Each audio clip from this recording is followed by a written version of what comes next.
کہ اللہ کے علاوہ بھی کوئی مطلق غیب کا علم جانتا ہے تو پھر وہ عقیدہ کفریہ عقیدہ اور شرکیہ عقیدہ ہوگا، کیونکہ علم غیب صرف اللہ تعالیٰ کو ہے۔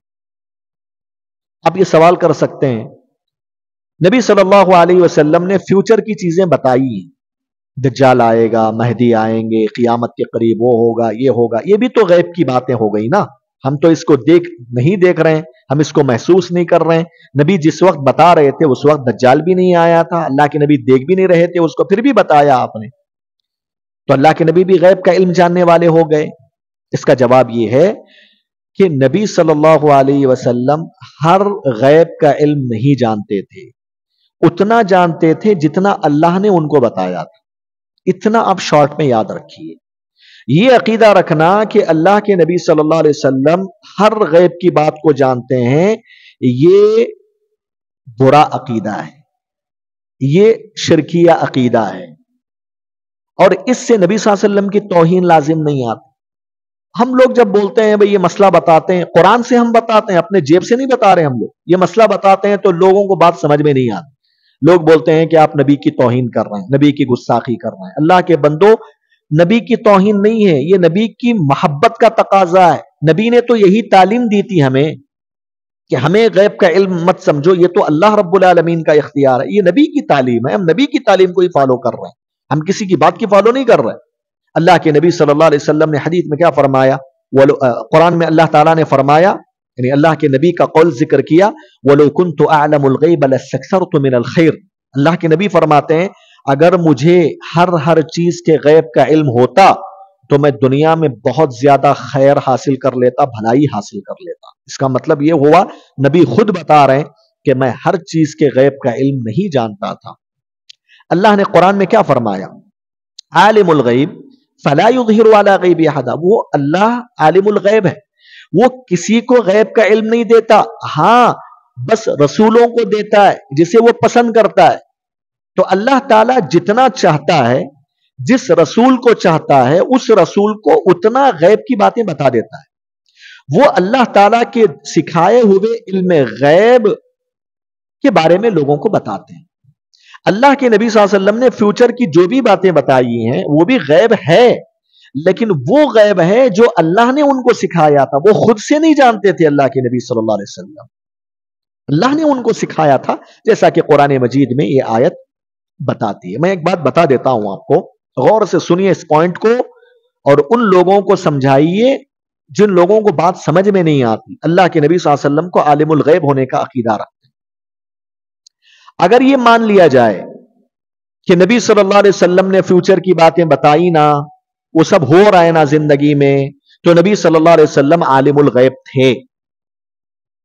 آپ ان کو بتائیے، آپ نے یہ جو مان لیا، اس کو تھوڑی دیر کے لیے مان لیا جائے تو ہم سب بھی عالم الغیب ہو جائیں گے۔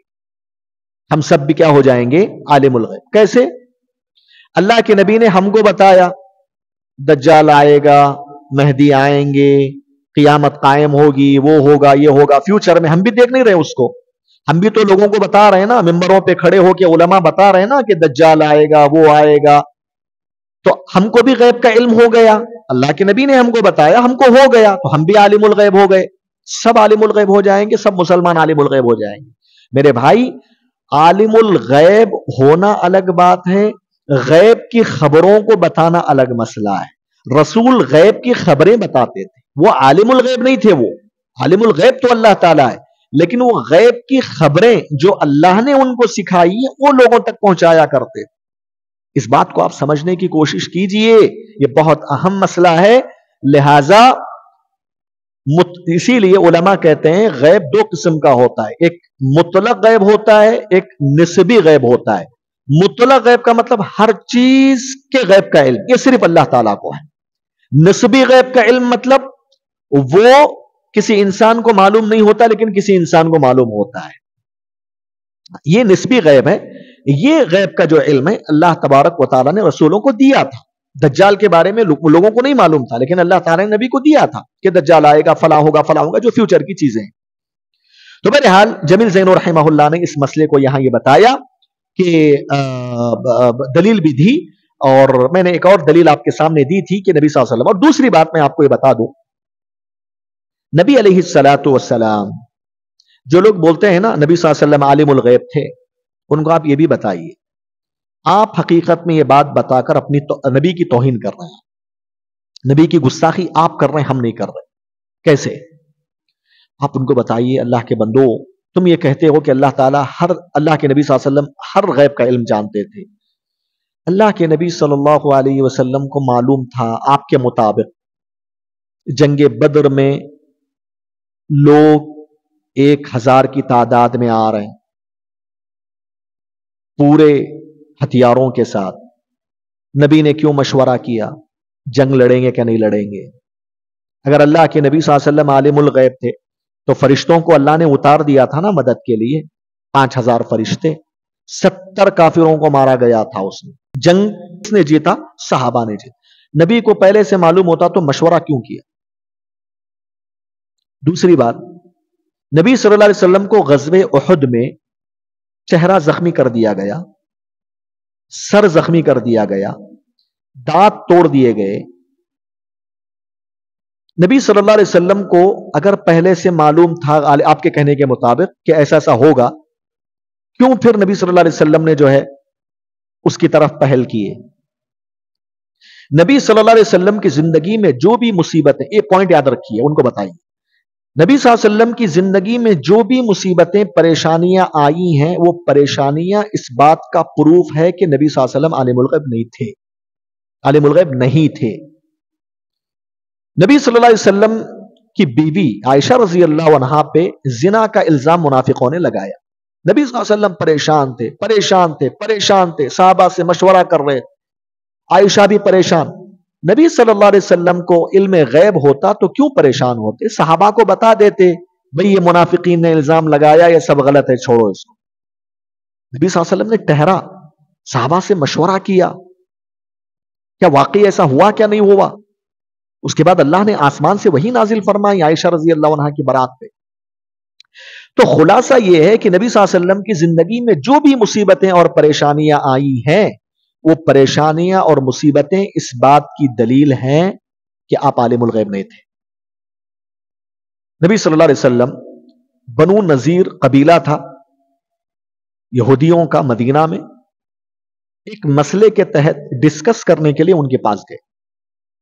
جا کر جس جگہ نبی بیٹھے ہوئے تھے، پہلے سے بنو نذیر کے لوگوں نے یہ پلان بنایا تھا کہ نبی آ کر بیٹھیں گے تو اوپر سے چکی کا جو پارٹ ہوتا ہے نا بڑا، اس کو اوپر سے گرا کر نبی کو قتل کر دیں گے. یہ کنہوں نے پلان بنایا تھا؟ بنو نذیر کے قبیلے نے. نبی علیہ الصلوۃ والسلام عالم الغیب ہوتے تو ان کو معلوم ہو جاتا کہ ایسے سے پلاننگ ہوئی ہے، پھر بھی کیوں جا کر وہاں بیٹھے؟ کیوں جبرائیل علیہ السلام آ کر اللہ کے نبی کو بتانا پڑا اللہ کے نبی آپ یہاں سے اٹھ کر چلے جائیے، وہ اوپر سے گرا کر مارنے والے ہیں؟ جبرائیل نے بتایا تھا نا، آ کے حدیث میں ہے. کیوں جبرائیل کو آنا پڑا؟ اگر نبی صلی اللہ علیہ وسلم عالم الغیب ہوتے تو اللہ تعالیٰ کیوں جبرائیل کو بھیجا پھر الگ سے؟ یہ تمام چیزیں سمجھنے کی ہیں، اور اس سے نبی صلی اللہ علیہ وسلم کی یہ بات مان لینے سے نبی کی توہین نہیں ہوتی کہ آپ عالم الغیب نہیں تھے، بلکہ نبی صلی اللہ علیہ وسلم کی اتباع ہے. یہ نبی نے یہی تو سکھایا ہم کو، اور یہ مان لینا کہ اللہ کے نبی عالم الغیب تھے تو آپ توہین کرتے ہیں اس طریقے سے کہ آپ یہ کہتے ہیں کہ اللہ کے نبی عالم الغیب تھے، پھر بھی نبی صلی اللہ علیہ وسلم ایسی جگہوں پہ جا کر بیٹھ گئے جو آپ کے جان کے جو ہے قتل کرنے والے تھے. آپ خامخواہ پریشان ہو گئے، صحابہ کو پریشان کیا آپ نے. جب غزوہ احد میں 70 صحابہ شہید کر دیے گئے، آپ کے مطابق نبی کو معلوم تھا،